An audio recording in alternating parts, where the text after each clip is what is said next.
मैं रायपुर नहीं जाऊंगी। आपको जाना है तो आप चले जाएं। वैसे भी उस घर में कोई इज्जत और मान सम्मान तो मिलता नहीं है। आपकी मम्मी है, आपका भाई है, आपको जाना हो तो चले जाएं। निधि ने एक सांस में ही सब कह दिया। जतिन ने ज्यादा बहस नहीं की, क्योंकि उसे भी पता था कि निधि के मन में गांठ पड़ चुकी है और उसे खोलना एकदम से संभव नहीं है। इसके लिए उसे पहले रायपुर जाकर अपनी मम्मी और भाई और उसकी पत्नी से बात करनी होगी, फिर वह निधि से बात करेगा। ठीक है, मत चलो। पापा बीमार हैं तो मैं ही उनकी तबीयत पूछ कर आता हूँ। तुम यहाँ हमारी गुड़िया को संभालो। जतिन रायपुर चला जाता है। अकेले बेटे को देखकर शांति जी का मन गुस्से से भर आता है। थोड़ी भी लाज शर्म तेरे अंदर बची है या नहीं? अकेला चला आया, अपनी पत्नी को तो लाता। अब इतनी गर्मी में रसोई कौन संभालेगा? लीना तो सुबह ऑफिस चली जाती है, शाम को तेरे जीजी जीजाजी भी आ रहे हैं बच्चों के साथ। अब मैं अकेली क्या क्या करूंगी? जतिन चुपचाप सब सुन लेता है और माँ के पांव छूकर वह अपने पिताजी के कमरे की ओर रुख करता है। तभी छोटा भाई विपिन उसी ओर आते हुए दिखता है। आगे भैया, भाभी को ना लाए। ऐसे वक्त में भाभी को घर परिवार के साथ होना चाहिए। आखिर वह इस घर की बड़ी बहू है, उन्हें अपने कर्तव्य से पीछे नहीं हटना चाहिए। यह कहते हुए वह अपने कमरे में चला जाता है। जतिन अपने ठहरे हुए कदम फिर से उठाता है, जाकर पिताजी की तबीयत पूछता है। वहीं बैठे बैठे उनके पैरों की मालिश करता है। इतने घंटे हो गए पर एक चाय का कप तक नहीं कोई लेकर आया। वह वहीं बैठा रहता है। तभी बाहर शोर शराबा होता है। उसकी बड़ी जीजी कल्पना और जीजाजी आते हैं। वह सीधे पिताजी के कमरे में आ जाते हैं और रोने लगते हैं। पिताजी, आपके देखभाल के लिए मैं आ गई हूँ। आप बहुत जल्दी अच्छे हो जाएंगी। बहू ना सही, बेटी तो आपकी सेवा करेगी। मुझे तो अपने कर्तव्यों का पूरा ज्ञान है। मैं आपकी देखभाल करूंगी और यहीं आपके पास रुकूंगी। कल्पना ने अप्रत्यक्ष रूप से जतिन को ताना दे दिया था। जतिन सब समझ गया था, पर वह संस्कारों के चलते अपनी बड़ी बहन से कुछ नहीं बोला। माँ, चाय मिलेगी क्या? इतनी लंबी यात्रा करके घर के दामाद और बेटी आए हैं और चाय का एक कप तक नहीं मिला। बेटी के उल्हाने शांति जी के कानों में गई तो उन्होंने चाय चढ़ा दी। उनके भी घुटने में दर्द रहता था। चिकित्सक ने ज्यादा खड़े होने से मना किया था, पर क्या करती। सबके लिए चाय लाकर अकेले ही भोजन की व्यवस्था में लग गई। रात के 8 बजे के करीब लीना ऑफिस से आई। सबसे औपचारिक बात की और भोजन करने लगी। शांति जी उससे कुछ ना कह सकी। माँ, मैं तो आज ही जा रही हूँ। आपकी बड़ी बहू तो काम के डर से आई नहीं और छोटी के अलग ही ठसक हैं। वह कभी सीधे मुंह बात ही नहीं करती। अपना भोजन दिया और खाने लगी। आखिर घर की बहुओं के कुछ कर्तव्य होते हैं या नहीं? जतिन, तू निधि को क्यों नहीं लाया? अभी माँ को मदद मिल जाती। तुझे पता नहीं है कि अभी माँ कितनी परेशान है? जतिन सब सुनकर इस बार चुप नहीं रहता है। जीजी, आप भी तो माँ की मदद करवा सकती थी। अभी तो पिताजी से आप यही कह रही थी कि मैं तो यहाँ आपकी सेवा के लिए आई हूँ। अब पिताजी इतने बीमार हैं और माँ के भी घुटने में दर्द है, तो भोजन आप भी बना सकती थी। जतिन की बातें सुनकर कल्पना सकते में आ गई। तू भी बोल ले, तेरी पत्नी तो हमें इज्जत नहीं देती और तू भी सुना रहा है। हाँ, मेरी पत्नी किसी को इज्जत नहीं देती, क्योंकि आप सब ने उसे कभी इज्जत नहीं दी। उसके मन में गांठ पड़ गई है। आप सबके तानों, बातों और व्यवहार ने उसका कलेजा छलनी कर दिया है। आज वह भी अपने ससुराल आती अगर आप सबका व्यवहार उसके प्रति थोड़ा भी अच्छा होता। आप सबको याद है, जब वह विवाह करके घर में आई थी, आप सब ने मिलकर उसका क्या हाल कर दिया था। मैं नौकरी के कारण दूसरे शहर गया था। तब वह गर्भवती थी। उसे भर पेट खाना भी नहीं दिया जाता था। सुबह 5 बजे से लेकर वह रात तक अकेले घर का काम करती रहती थी। उसकी थकान, उसके पैरों की सूजन, उसके खाने पीने की इच्छाओं की उपेक्षा कर दी जाती थी।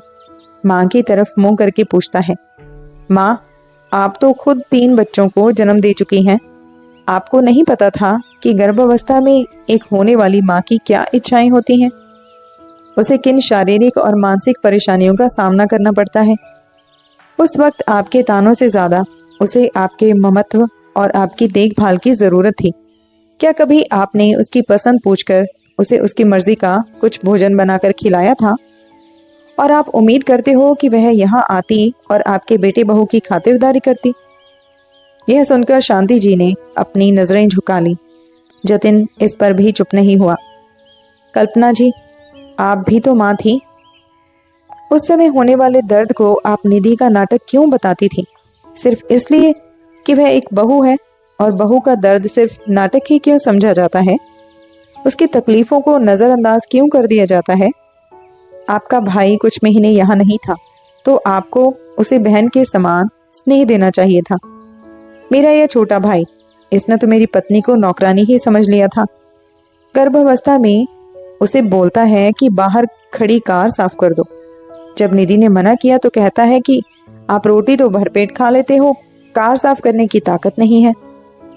गर्भावस्था के 8वें महीने में ये शब्द तीर की तरह चुभकर उसके मन की गांठ बन गए हैं।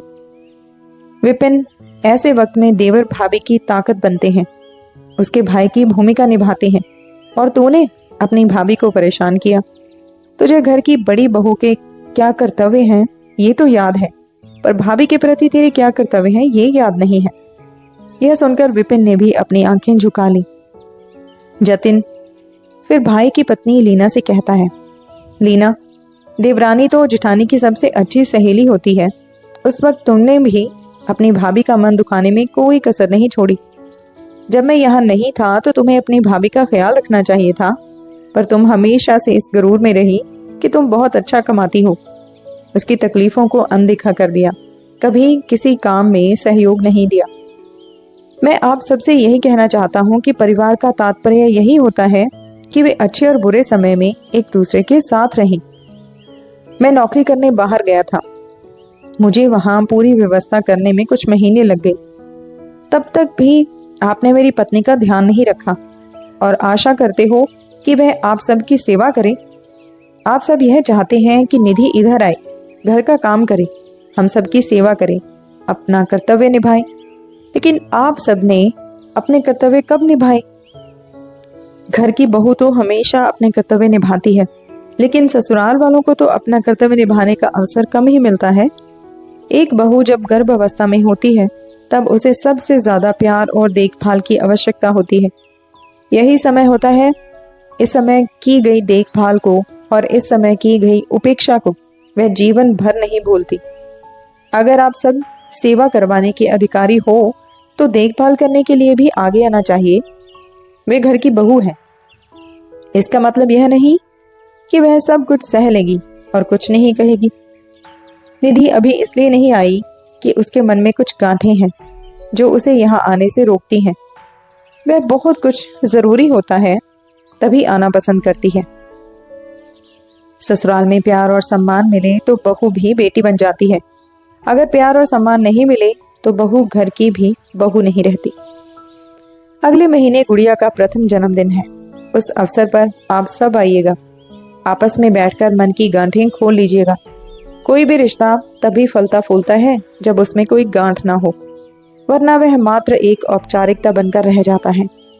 जतिन की बातें सुनकर सबको बुरा लगा, लेकिन फिर उन्होंने सोचा कि जतिन कुछ गलत नहीं कर रहा है।